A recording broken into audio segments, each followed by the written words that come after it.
It's so interesting to talk with our physical friends because we love you very much, have such a warped view of reality. It's so warped. It's like you have a big house and every room is beautifully furnished and immaculately tended to and technologically brilliant. It's just this fabulous house with this incredible view, surrounded by the most beautiful plants, and you have decided to live in the closet with the vacuum.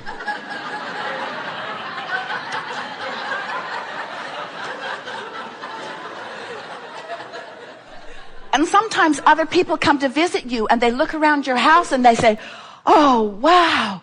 Oh, I would give anything to live here." And you'd say, "Why?" Why? Because without meaning to, you have practiced yourself into viewpoints that are depriving you of the fullness of all that you are. And we want you to come out into the rest of your house. We want you to come out into your world. We want you to find a way a little more every day to allow your full view of not just what is, but what is becoming. Because what is changing in relationship to what your viewpoint is, you see. Everything is perceptual. So if you are sick, it's a perceptual thing. And often you will say, no.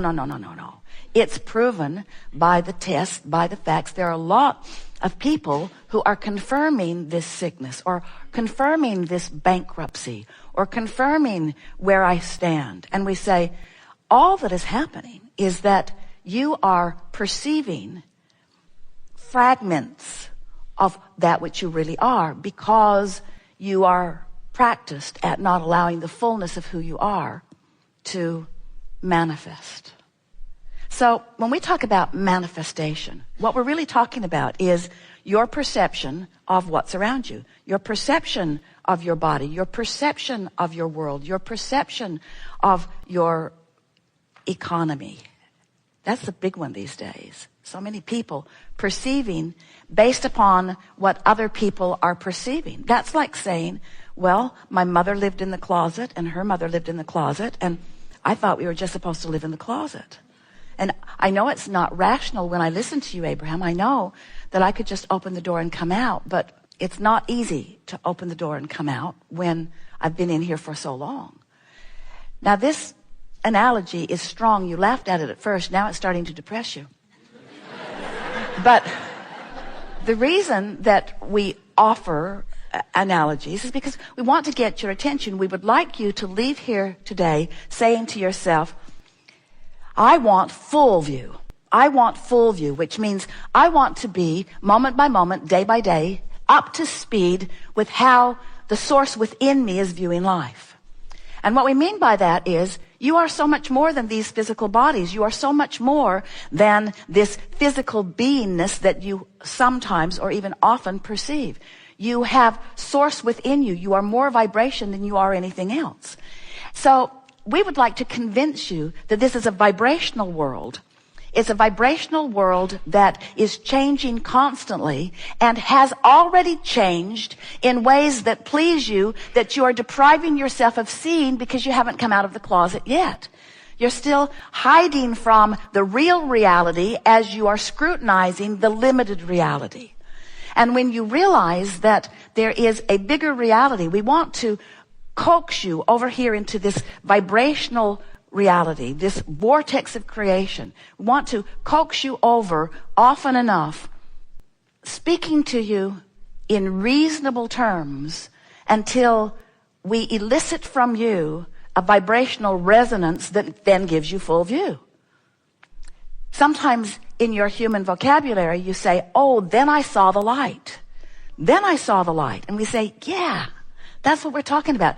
Then I remembered who I am. Then I remembered that all is well. Then I remembered why I'm here. Then I remembered who I am. Then I remembered all is well. Then I remembered who I am. Then I remembered how it feels. Then I remembered.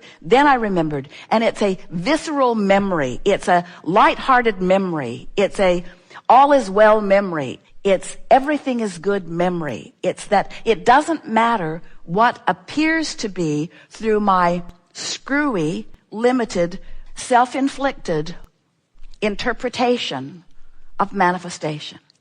We want you to hear us and believe us when we say there are manifestations in your vortex that if you will hope for them and believe for them and eventually come to know them, they will manifest in full view for you.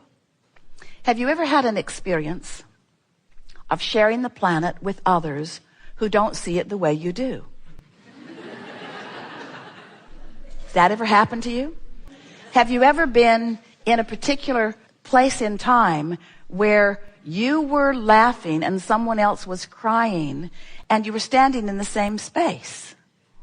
Have you ever noticed that perception is about what's happening to you individually, not about what's happening to you collectively?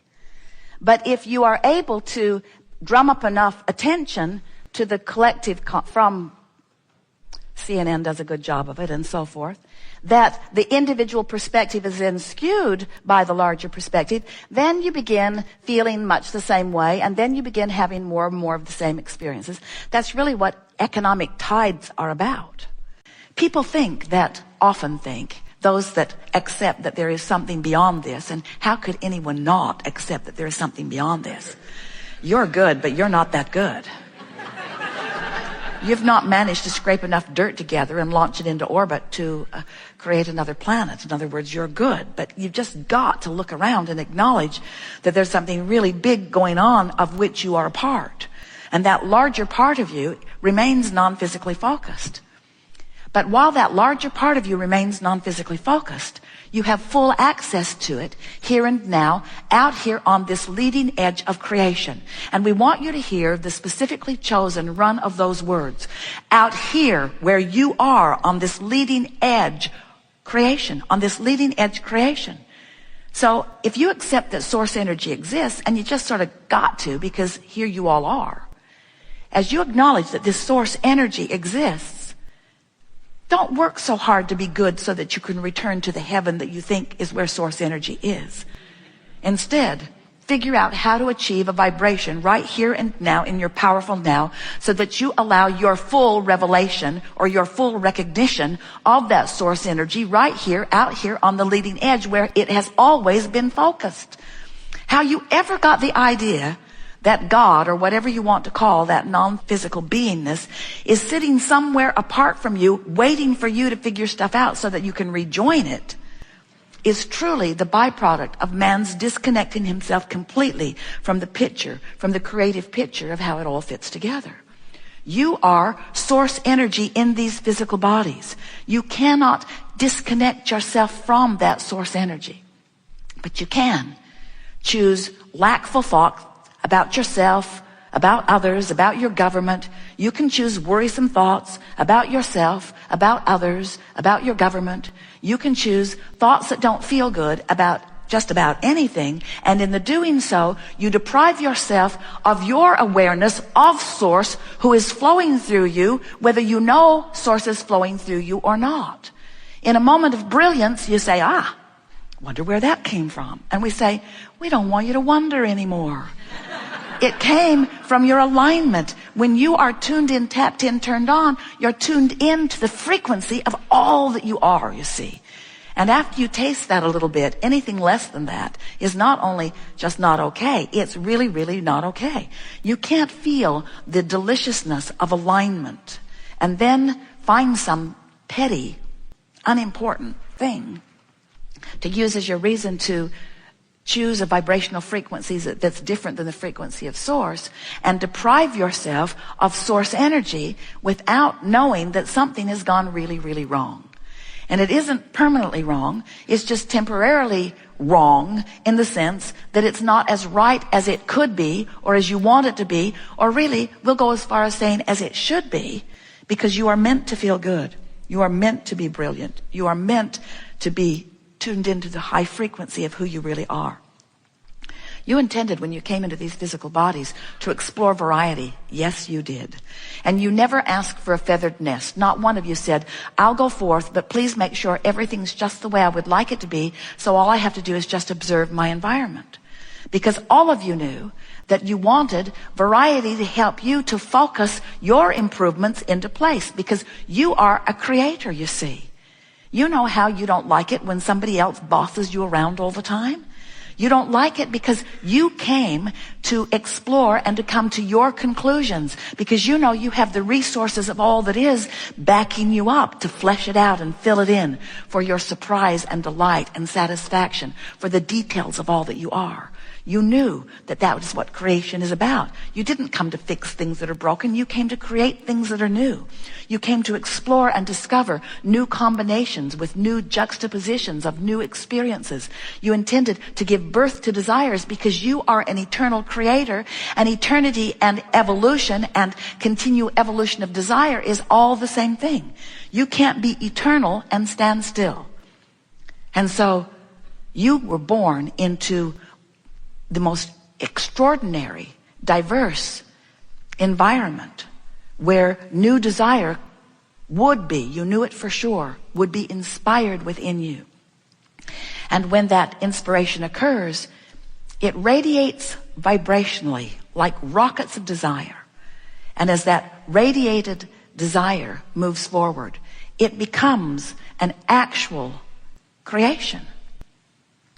The book we wrote, entitled Ask and It Is Given, speaks to that exactly. Because when contrast causes you to ask, it becomes an immediate manifestation. But as humans, you don't want to call those emotions manifestations. You don't want the idea of the new car, or the idea of the improved body, or the idea of the lovely relationship. You don't want, for the most part, the idea to be called the manifestation. You want the car in the garage and the lover in the bed and the improvement in the body. In other words, you want proof. You want others to be able to see it. But if you can accept that the idea is the manifestation, and you can revel in the fact that you are consciousness exploring variety, and that out of that variety is born desire, and that desire matters more than everything else put together, because that desire is the expansion of the universe. If you can accept that as your creation and relax into the knowing that you have done what you came to do, in the absence of resistance, it is our promise to you that the specifics of that desire will fill in around you in the most delightful dance with all of the others that you play with on your planet, as you together continue to move forward in this never-ending expansion that we are all about.